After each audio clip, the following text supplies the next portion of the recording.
O que faz um homem que tem tudo a perder quando já perdeu tudo e nem sequer sabe?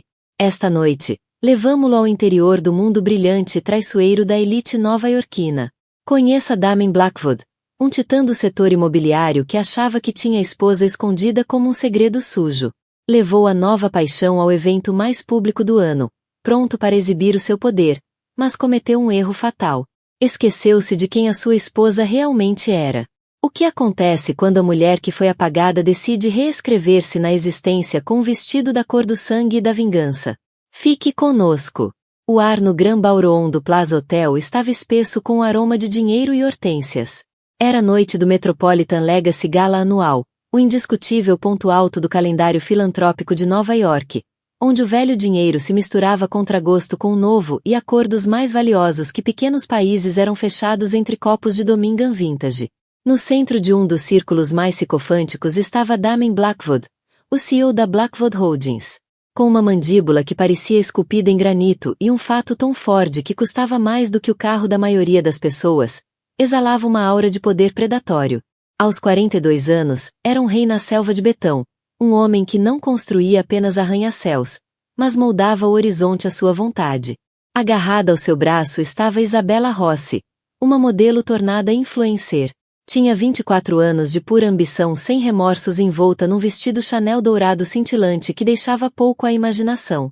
O seu riso era um pouco alto demais, o seu aperto no braço de Damião um pouco forte demais.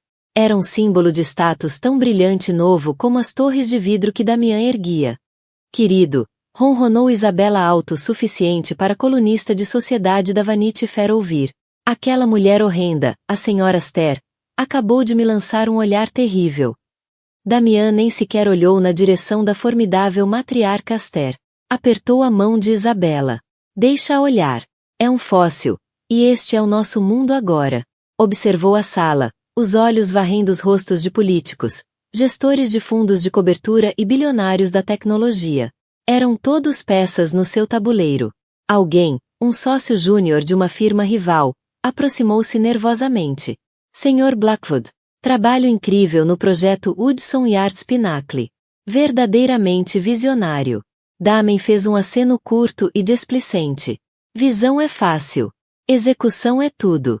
Voltou a atenção para Isabella, apagando efetivamente o sócio júnior da existência. Este era o seu tipo de poder. Casual, cruel, absoluto.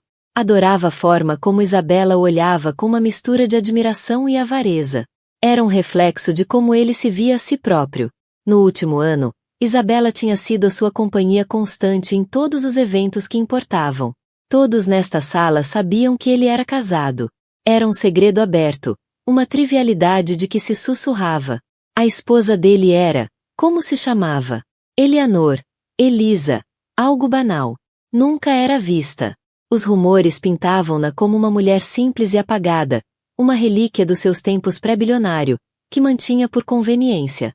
Alguns diziam que era reclusa, outros, mais cruéis, sugeriam que estava doente. A narrativa mais comum, que Damon cultivava discretamente, era que era uma dona de casa, satisfeita por gerir a sua penthouse na Quinta Avenida e a propriedade nos Hamptons. Uma empregada, chamara-lhe ele uma vez, embriagado, a um confidente, alguém que mantinha a casa em ordem, mas não era adequada para exibição pública. Simplesmente não consigo imaginar ser tão doméstica, sussurrou Isabella, traçando com o dedo a lapela dele. O lugar de uma mulher é sob os holofotes, não acha? Ao lado do seu homem. Exatamente. Concordou Damião, o peito inchando. Algumas mulheres compreendem isso, outras não, pensou fugazmente, com uma onda familiar de irritação, na sua verdadeira esposa, Eva. O nome dela era Eva. Mal conseguia imaginar o seu rosto sem uma espécie de névoa doméstica cinzenta à volta. Era quieta, eficiente e totalmente desprovida do fogo que tornava Isabella tão intoxicante. Não tinha uma conversa real com ela há meses. Deixava instruções através da assistente, e ela assegurava que a casa funcionasse com a precisão silenciosa e impecável de um relógio suíço. Esse era o seu propósito. O anfitrião da gala, um filantropo de cabelos prateados chamado Arthur Vanderbilt, um homem cuja linhagem era tão antiga que a sua família provavelmente possuía o título de propriedade original de Manhattan, aproximou-se do microfone. O burburinho na sala suavizou-se até se tornar um murmúrio. Bem-vindos, amigos, patronos e visionários. A voz de Arthur ecoou, rica em autoridade. Esta noite, celebramos não apenas o legado da nossa grande cidade, mas os ousados novos futuros que todos estamos a construir juntos. Damian sorriu de lado. Ele era o futuro. Ele estava a construí-lo. Esvaziou a taça de champanhe e fez sinal para outra. Estava no topo do mundo. Sentia-se invencível. Isabela inclinou-se, os lábios roçando-lhe o ouvido. Quando é que te vais livrar dela de vez, Damian? O acordo pré-nupcial não pode ser assim tão mau. Quero ser a verdadeira senhora Blackwood. Paciência, minha joia, murmurou ele, a mão pousada na base das suas costas. Estas coisas exigem tempo, estratégia. Na verdade, ele adiara o divórcio porque era uma tarefa administrativa complicada com a qual não se queria preocupar. Eva era conveniente, invisível, silenciosa e nada exigente. Para que perturbar um sistema funcional? Arthur Vanderbilt continuava o seu discurso, mas Damian já não ouvia. Estava a examinar a sala à procura do próximo alvo, um investidor japonês que planeava encantar. Mas então Arthur fez uma pausa. Um sorriso genuíno e caloroso espalhou-se-lhe no rosto. E agora, anunciou Arthur, a voz ganhando uma ressonância especial. Somos agraciados por uma chegada tardia, alguém cujas discretas contribuições para o coração e alma desta cidade muitas vezes passam despercebidas, mas são igualmente monumentais. Uma verdadeira patrona das artes e uma querida amiga. Senhoras e senhores, por favor, recebam a senhora Eva Blackwood. O nome pairou no ar por um momento. Blackwood. Damen. Achou que tinha ouvido mal.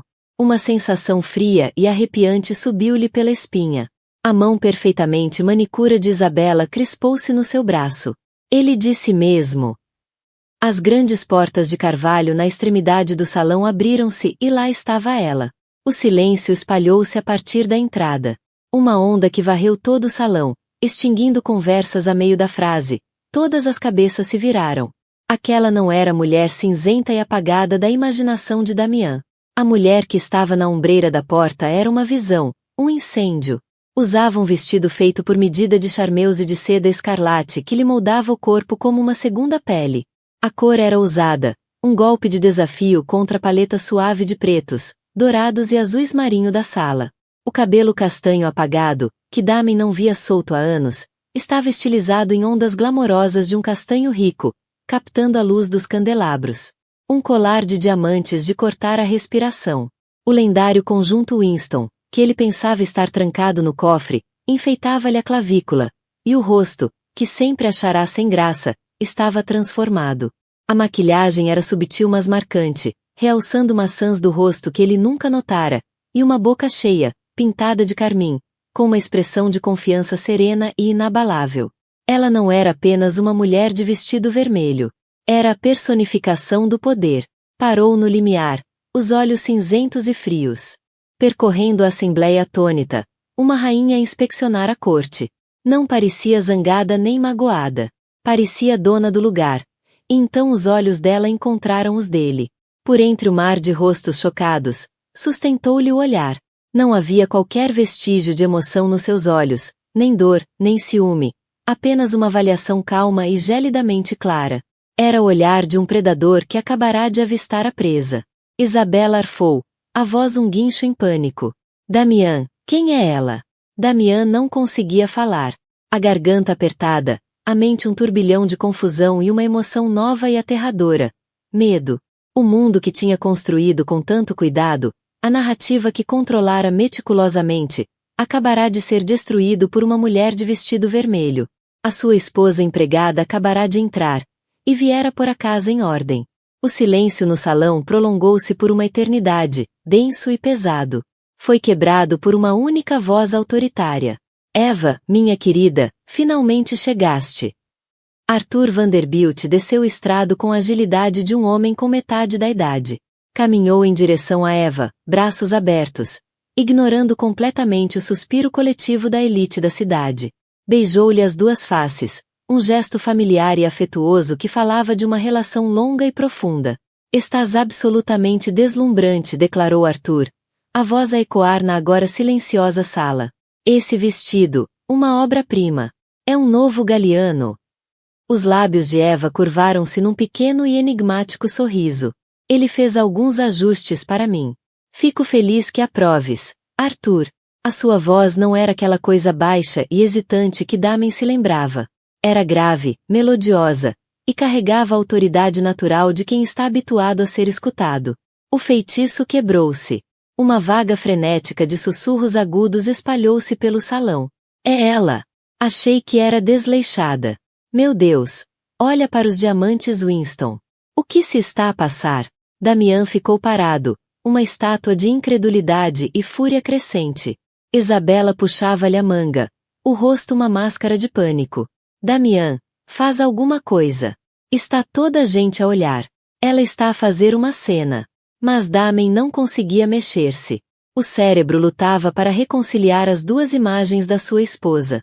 A que tinha na cabeça era um fantasma que assombrava os corredores da Penthouse. Vestida de cardigans bege e sapatos sensatos. A maior ambição do dia sendo garantir que o verniz estava bem aplicado na madeira de mogno. Esta mulher, esta criatura de fogo e diamantes, era uma estranha. Eva, com Arthur Vanderbilt no braço, começou a mover-se pela sala. Não era o andar hesitante de uma novata social. Era uma procissão real. As pessoas abriam caminho instintivamente. As figuras mais poderosas da cidade, homens e mulheres que mal olhavam para Damen, voltavam-se para cumprimentar com deferência e calor. Eva, querida, tens de nos visitar nos Hamptons. Pediu Beatrix de Larenta, uma mulher que controlava 3 das fundações de arte mais influentes do país. Senhora Blackwood, uma palavra, se me permite, acenou Kenji Tanaka, o mesmo investidor japonês que Damen planeava abordar. A minha esposa e eu estávamos a admirar a galeria que patrocinou no Met. A cabeça de Damen girava. A galeria. Eva tinha patrocinado uma galeria. Com que dinheiro? O dele. Ele não aprovara tal doação. Teria sabido. As contas, os fundos, as fundações. Ele controlava tudo, não era? Observava, atônito, a sua esposa tímida e invisível a dominar o salão, a discutir arte impressionista com uns e os pormenores de uma recente decisão do Supremo com outros.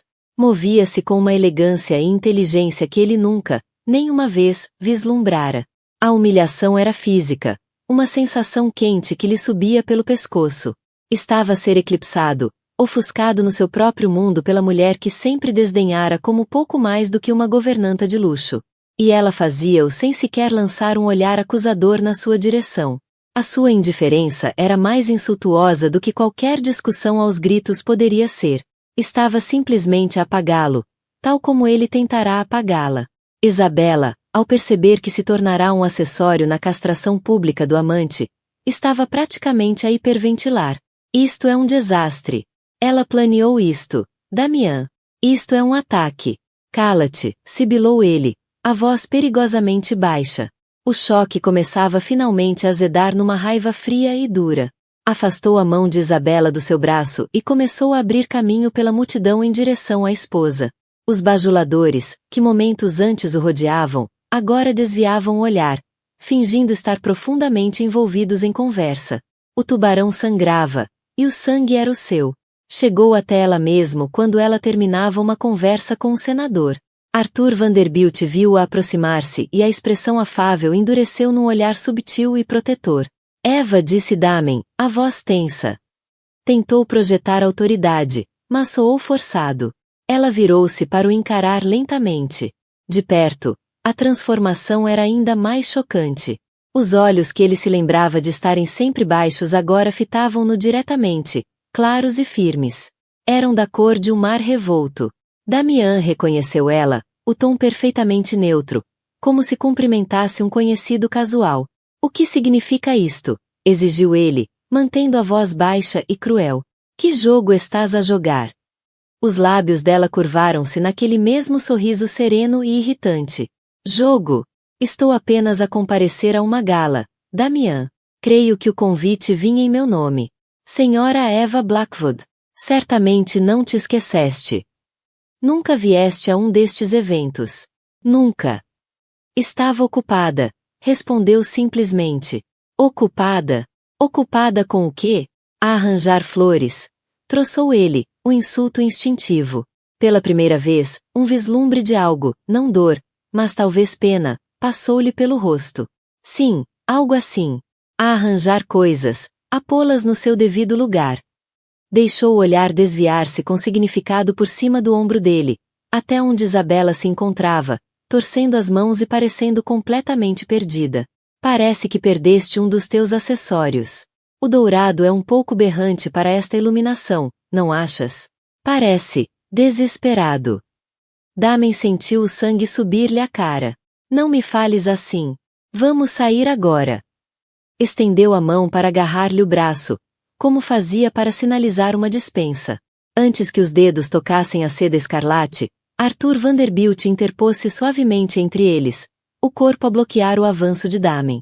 Não creio que a senhora Blackwood esteja pronta para sair, Damian, disse Arthur. A voz agora desprovida de qualquer calor anterior. Era a voz de um homem que podia comprar e vender empresas inteiras com um único telefonema. Na verdade, ela e eu temos muito que discutir com o Sr. Tanaka sobre a nova ala do hospital infantil, um projeto que ela tem liderado. Damian encarou o velho, depois voltou o olhar para a esposa. O hospital infantil. Era uma promessa de 10 milhões de dólares. Ele saberia. Tinha de aprovar isso. Um frio, mais gélido que qualquer medo que alguma vez sentirá, começou a infiltrar-se nos ossos. Era uma dúvida fundamental e aterradora. O mundo já não operava segundo as regras que ele escrevera. Eva lançou-lhe um último olhar de desprezo. Deves voltar para tua convidada, Damian. Parece que está prestes a chorar. Que falta de classe. Tenta aproveitar a festa. Eu sei que vou. Com isso, virou-lhe costas, aceitou o braço oferecido por Arthur e afastou-se, deixando-o ali, sozinho, no meio da sala mais poderosa de Nova York. Os sussurros da multidão pareciam silvos de serpentes à sua volta. Já não era o rei. Era o bobo da corte. E a rainha, uma mulher que ele nunca soube que existia, acabará de fazer o seu primeiro movimento. Damian ficou ali durante um minuto inteiro, preso ao chão. O som ambiente da gala voltou, mas parecia diferente agora, distorcido. Cada gargalhada parecia ser à sua custa, cada sussurro, uma conspiração contra si. Sentia uma centena de pares de olhos sobre ele, os olhares uma mistura de pena, troça e schadenfreude. Aquilo era um desporto sangrento para eles, e ele era o entretenimento da noite. Virou nos calcanhares, o rosto uma máscara de fúria, e marchou de volta para Isabela. Ela recuou ao vê-lo aproximar-se, como se esperasse que ele lhe batesse. Vai buscar o teu casaco, rosnou.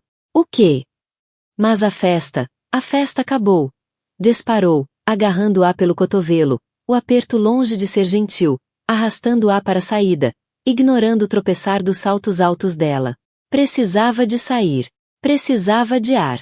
Precisava de restabelecer o controlo. Enquanto empurrava a multidão, viu Kenji Tanaka, o investidor japonês, em animada conversa com Eva e Arthur Vanderbilt.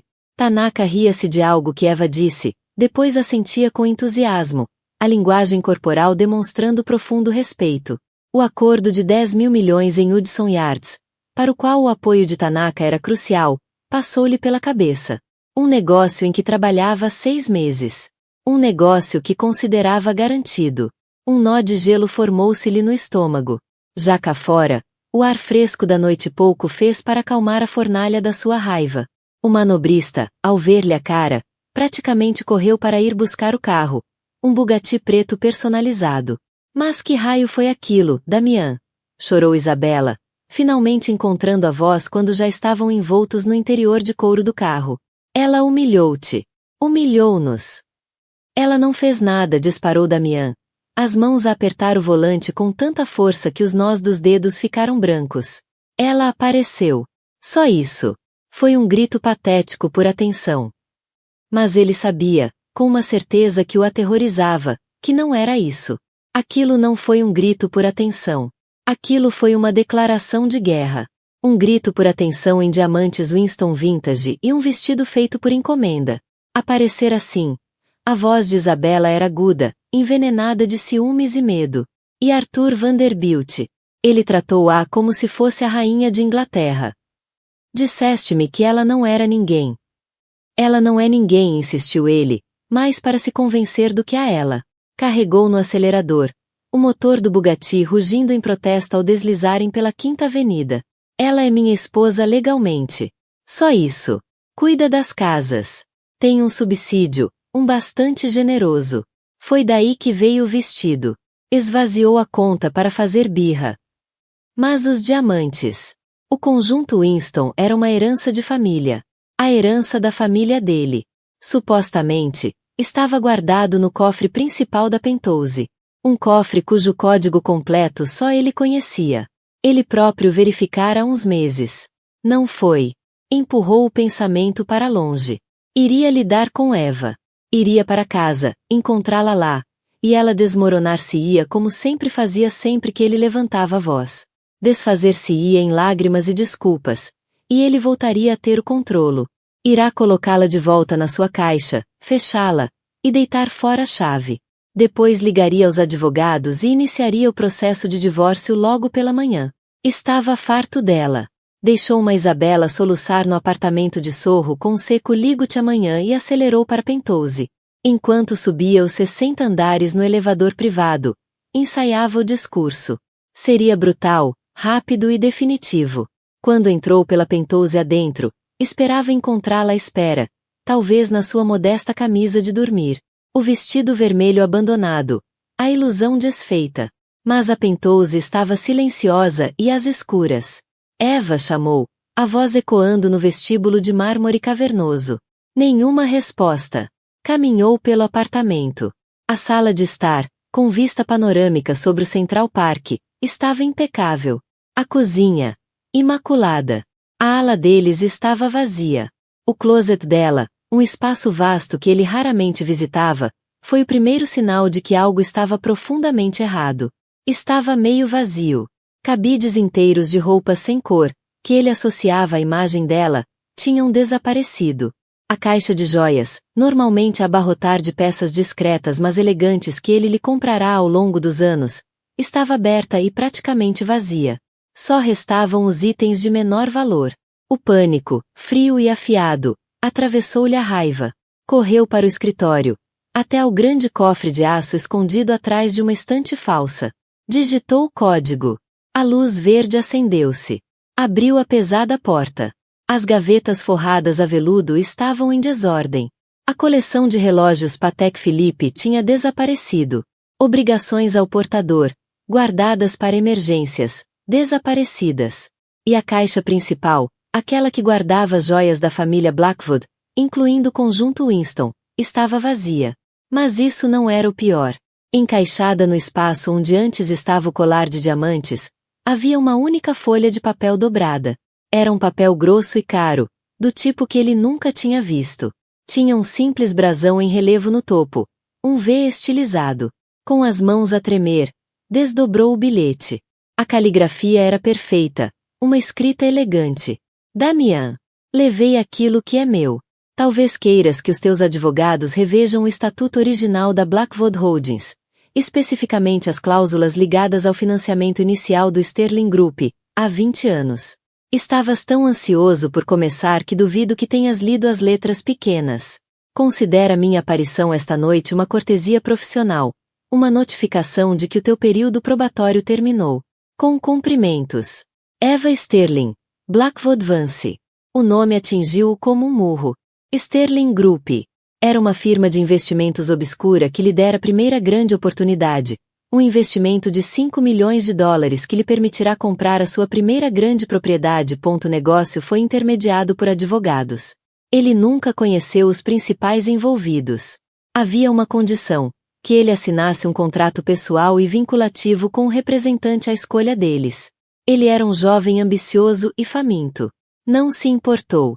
Presumiu que fosse alguma brecha fiscal estranha ou o capricho de um velho excêntrico.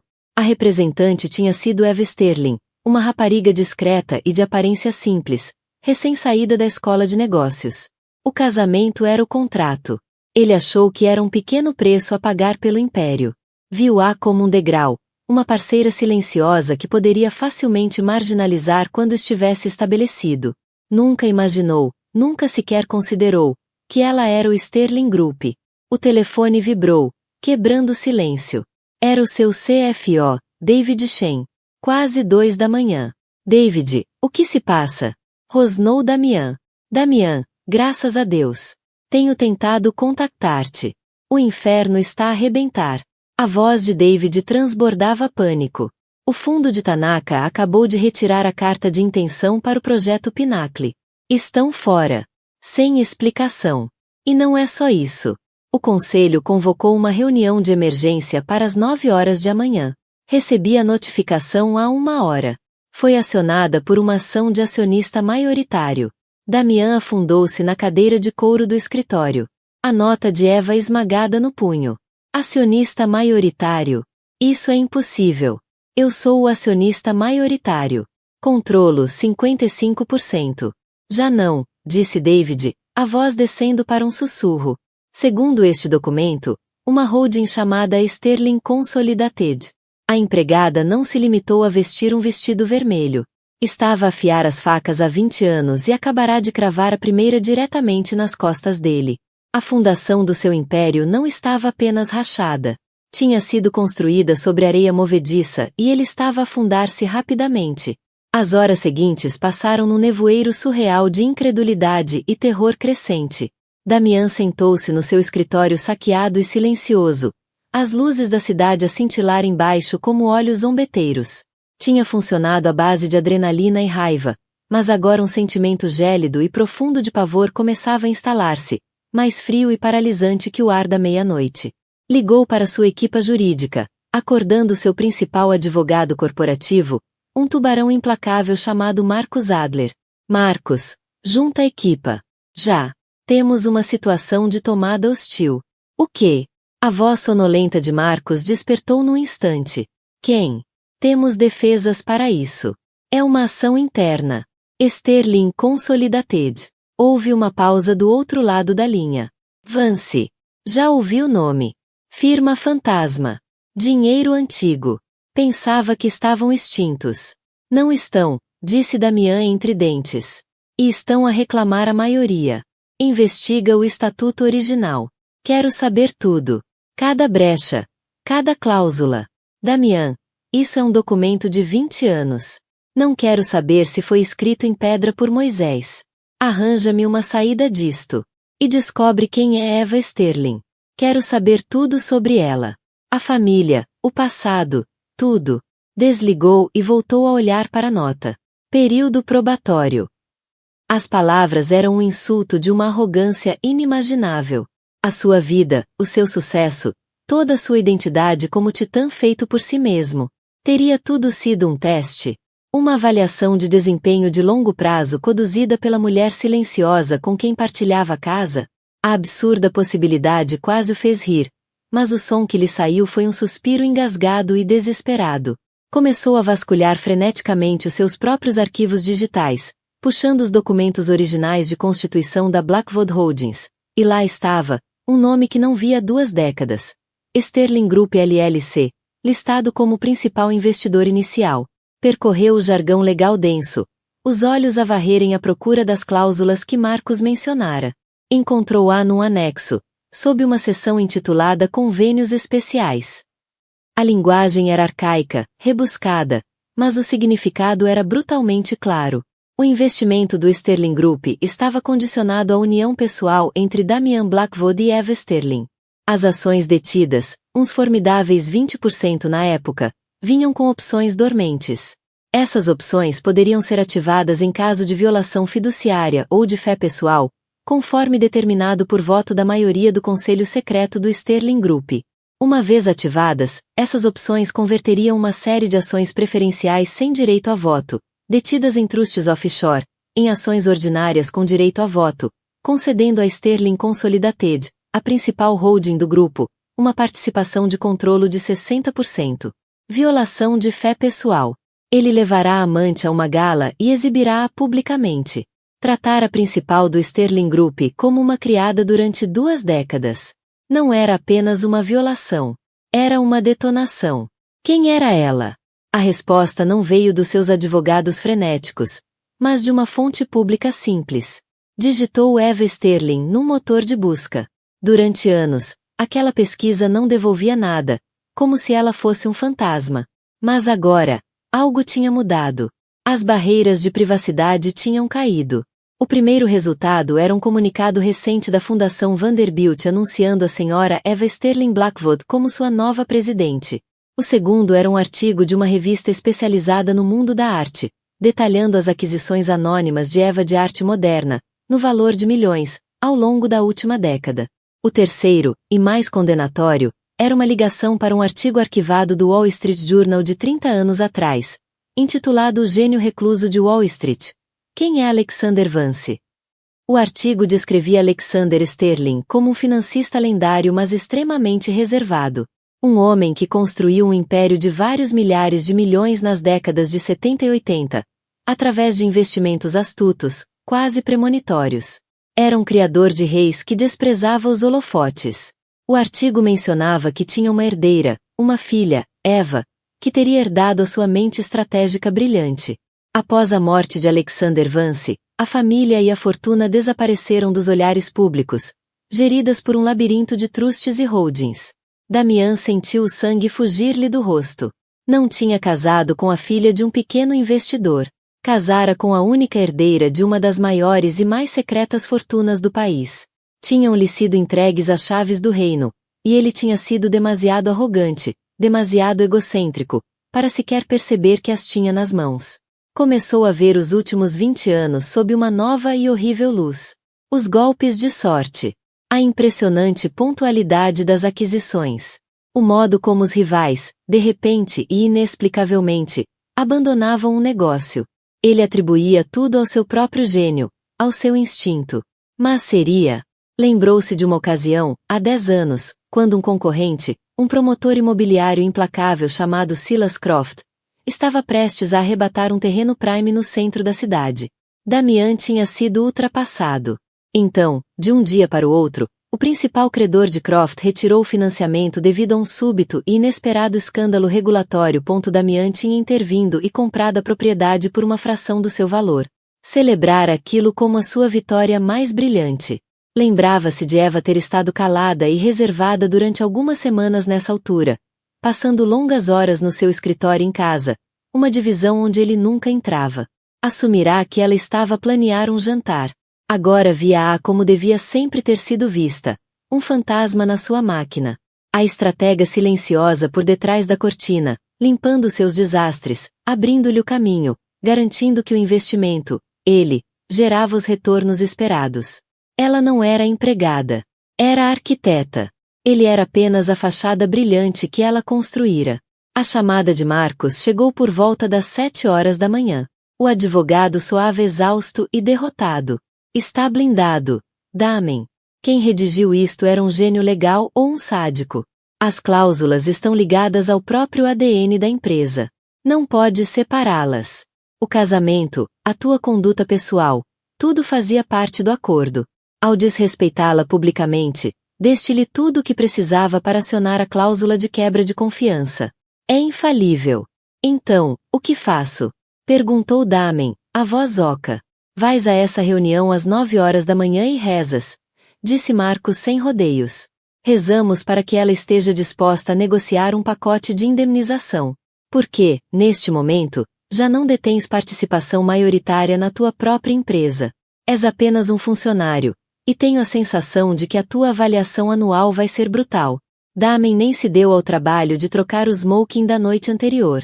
Estava amarrotado e cheirava a champanhe velho e fracasso. Entrou na sala de reuniões da Blackwood Holdings às 8 horas e 59 da manhã. A longa mesa de mognos já estava cheia. Os membros da direção. Homens que ele próprio escolhera, homens que tinham lucrado imensamente com a sua liderança, recusavam-se a encará-lo. Olhavam para a mesa, para os telemóveis, para tudo menos para ele.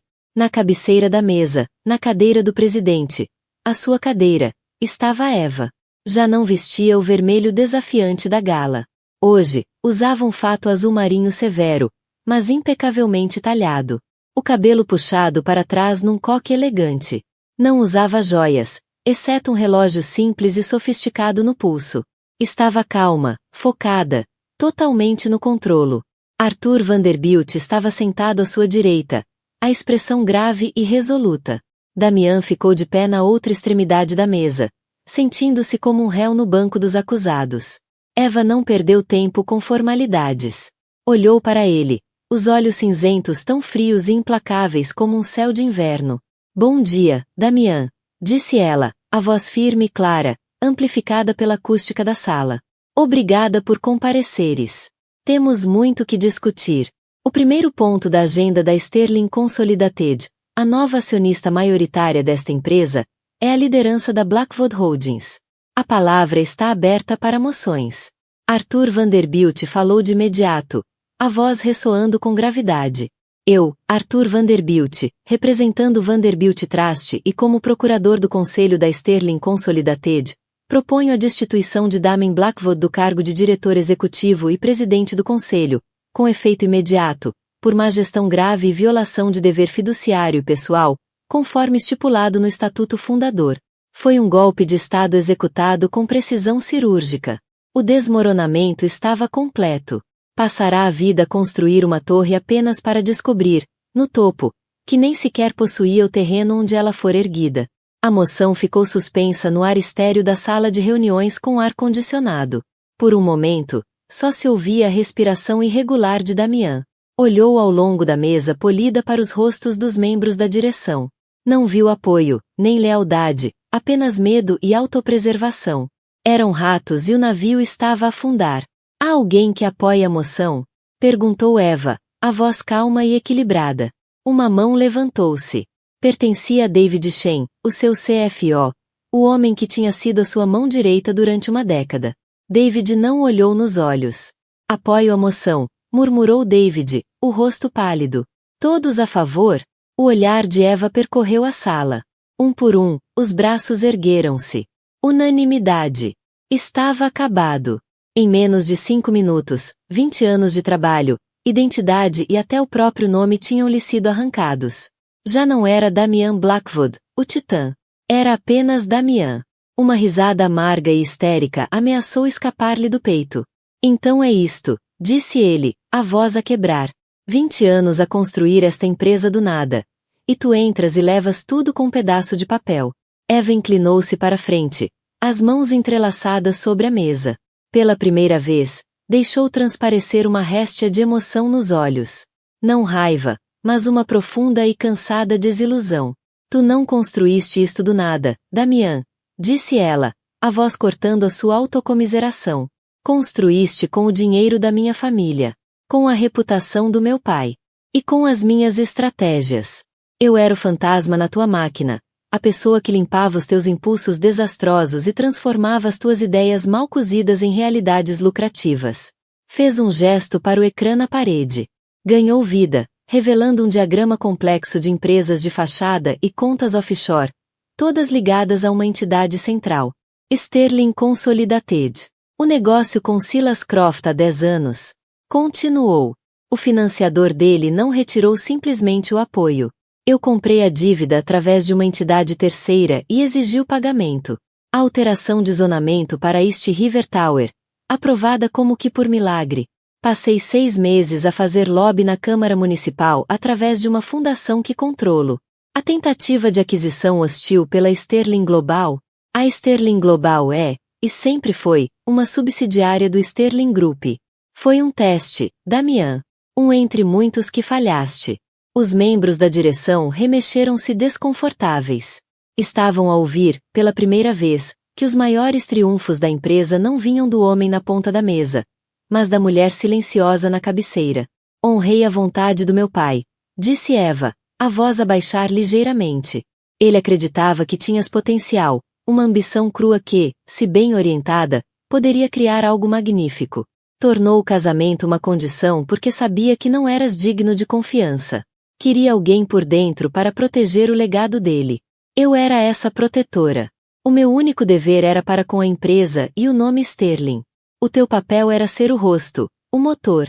E, em troca desse privilégio, só tinhas de mostrar um mínimo de respeito, de decência. Fez uma pausa e o olhar endureceu novamente. Mas o teu ego não permitia uma parceira silenciosa. Tinhas de acreditar que eras um rei feito por ti mesmo. Por isso, diminuíste-me. Apagaste-me. Mantiveste-me numa gaiola dourada e chamaste-me de empregada. E depois tiveste a ousadia de exibir a tua infidelidade, a tua deslealdade, no fórum mais público imaginável. Não violaste apenas um contrato, Damian. Cuspiste na campa do meu pai. Tornaste tudo pessoal. Ele não disse nada. Já não havia argumentos. Cada palavra dela era um prego no seu caixão. A votação foi aprovada, anunciou Eva, o tom de volta ao negócio. Damien Blackwood está removido de todas as funções nesta empresa, com efeito imediato. A segurança irá escoltá-lo das instalações. Os seus pertences pessoais serão enviados para a morada que indicar. O carro da empresa, a Pentose, o jato, são todos ativos corporativos. Terá 24 horas para desocupar a residência. Segurança. Ela estava a mandá-lo expulsar do próprio edifício como um contínuo desonrado. A humilhação era total, um peso esmagador e perfeito. Quanto à tua compensação, acrescentou, como se fosse um pós-escrito, o teu contrato de trabalho está agora anulado por má conduta grave. No entanto, o acordo pré-nupcial que ambos assinamos continua plenamente em vigor. Eu acredito em honrar contratos. Uma pequena centelha de esperança brilhou dentro dele. O acordo pré-nupcial era prova de bala, redigido pelos seus próprios advogados. Protegia completamente os seus bens. Eva viu a expressão no seu rosto e os lábios curvaram-se num sorriso seco e impiedoso. Diz que, em caso de divórcio, tu ficarás com todos os bens em teu nome e eu com todos os bens no meu. Um acordo justo. Apontou novamente para o ecrã.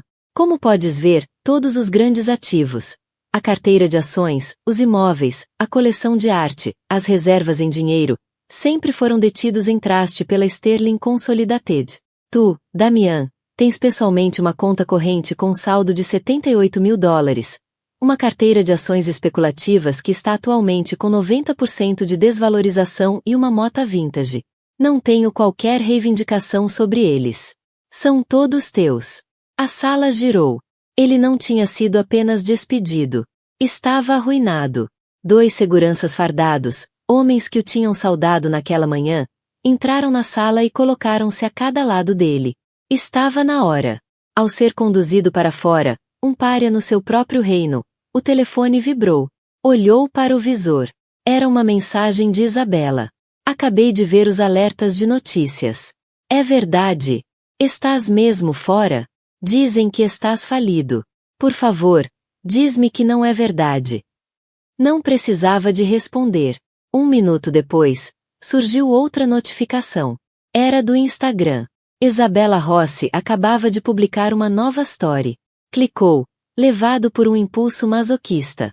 Era um ecrã preto com texto branco. Às vezes descobres a verdade sobre alguém e tens de tomar a difícil decisão de te afastar para proteger a tua paz interior. Envio amor e luz a todos os que foram enganados. Conhece o teu valor. #renascimento, #novos começos. Ela já o tinha abandonado, reposicionando-se como vítima antes que a cadeira do seu escritório sequer arrefecesse. A traição final e patética. Quando as portas do elevador se fecharam, cortando-lhe a visão do logótipo da Blackwood Holdings, Damien Blackwood finalmente compreendeu.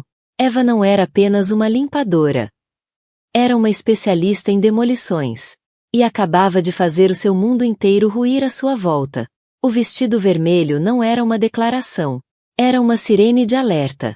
E ele estivera demasiado ensurdecido pela sua própria arrogância para ouvir. 1 mês depois, o nome no reluzente arranha-céus no coração de Manhattan tinha mudado. As letras arrojadas e agressivas que diziam Blackwood Holdings tinham desaparecido, substituídas por uma caligrafia mais discreta e elegante, Sterling Enterprises. A mudança era mais do que simbólica. Era uma reescrita da história. A cidade, que vivia de escândalos, já tinha seguido em frente. Damian Blackwood era notícia da semana passada.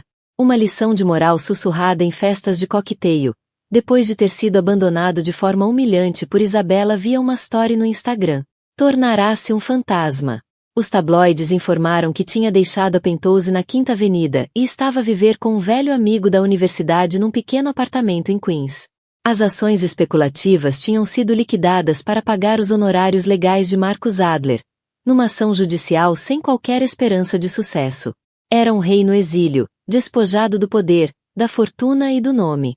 Isabella Rossi tentou aproveitar a proximidade ao escândalo para conseguir um contrato para um reality show. Mas sem a influência de Damian, os produtores viram-na como realmente era, um acessório passageiro e esquecível. Os seus 15 minutos de fama tinham terminado. Mas para Eva Sterling Blackwood, era um novo amanhecer. Estava no gabinete do CEO, o seu gabinete, a contemplar a vista panorâmica sobre o Central Park. O espaço tinha sido completamente redecorado. O mogno escuro e o couro preto do reinado de Damian tinham sido substituídos por madeiras claras, mobiliário em tons de cinzento suave e arte minimalista. Era um espaço calmo, controlado e confiante. Ela não retirou apenas o nome de Damen da porta para pôr o seu. Mudou fundamentalmente a direção da empresa. A primeira coisa que fez como CEO foi travar 2 dos projetos de desenvolvimento mais agressivos e alavancados de Damian.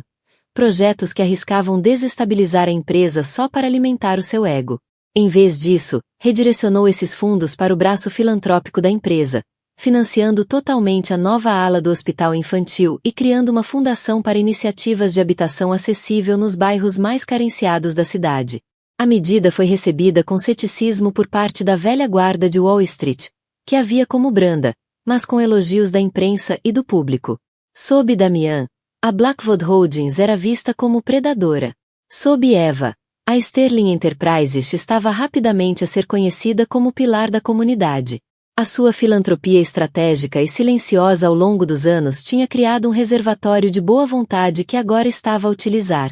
O preço das ações, depois de uma queda inicial, estabilizara e estava agora a subir consistentemente. Arthur Vanderbilt entrou no gabinete com 2 cafés na mão. O conselho aprovou a iniciativa habitacional, disse ele, com um sorriso orgulhoso. Por unanimidade. David Shen está a revelar-se um CFO surpreendentemente eficaz agora que já não vive com medo. Eva aceitou a chávena, os lábios a curvarem-se num pequeno sorriso. O David é um bom homem. Só trabalhava para um homem mau. Agora compreende a nossa nova missão, construir um legado, não apenas um império. E o Damian? Perguntou Arthur, num tom suave. O sorriso de Eva desvaneceu ligeiramente. Olhou para o horizonte da cidade. Recebeu os papéis do divórcio ontem. Os meus advogados informaram-me que os assinou sem contestação. Fica com a mota. Não havia triunfo na sua voz. Apenas uma quieta sensação de fim. A guerra tinha terminado. A casa estava limpa. Alguma vez te arrependes? Perguntou Arthur. Dos anos que passaste nas sombras? Eva ficou em silêncio por um momento, a refletir sobre a pergunta. Antigamente, sim, admitiu. Ressentia-me da promessa que fiz ao meu pai. Sentia-me uma prisioneira na minha própria vida. Mas comecei a ver esse tempo como um período de aprendizagem. Aprendi como o poder realmente funciona. Não o tipo ruidoso e chamativo que o Damian desejava, mas o tipo silencioso e invisível que move o mundo. Aprendi a ter paciência. E aprendi que não podes ver o tabuleiro inteiro se és apenas uma peça. Tens de ser a jogadora. Virou-se da janela, os olhos claros e focados. Já não estou nas sombras. Isto nunca foi sobre vingança, Arthur. Vingança é uma coisa emocional e desordenada. Isto foi uma correção. Uma restauração da ordem. Eu não destruí a empresa de Damian. Recuperei a minha. O telefone tocou. Era uma mensagem de Kenji Tanaka. Ava-san, parabéns pela nova direção. Teríamos muito gosto em reconsiderar o nosso investimento num projeto guiado pela sua visão. Ela sorriu, um sorriso genuíno e radiante que iluminou-lhe o rosto inteiro. Era o sorriso de uma mulher que estava finalmente, completamente livre. Tinha entrado naquela gala com um vestido da cor da afronta, uma mulher que ninguém conhecia. Agora era Eva Sterling. E o mundo inteiro estava prestes a conhecer o seu nome. A limpadora terminara o seu trabalho. E o resultado era imaculado. E assim, a história de Eva Sterling não é apenas uma de vingança. É uma verdadeira lição de mestria na reconquista do poder. Ela não se vingou. Ela conquistou tudo. Provou que a pessoa mais poderosa na sala nem sempre é a mais barulhenta, mas aquela que entende o jogo melhor do que qualquer outra. Ela passou de esposa invisível, de limpadora, a mulher que comanda tudo. E não o fez destruindo alguém, mas revelando a força que sempre teve dentro de si. Se sentiu inspirado pela incrível jornada de Eva, das sombras até a cadeira de CEO, mostre o seu apoio, clique em gosto, partilhe este vídeo com alguém que precise de se lembrar do seu próprio poder oculto. E não se esqueça de subscrever o nosso canal para mais histórias inesquecíveis de justiça e transformação. Fica uma pergunta. Na sua opinião, qual foi o maior erro de Damen? Deixe a sua resposta nos comentários abaixo.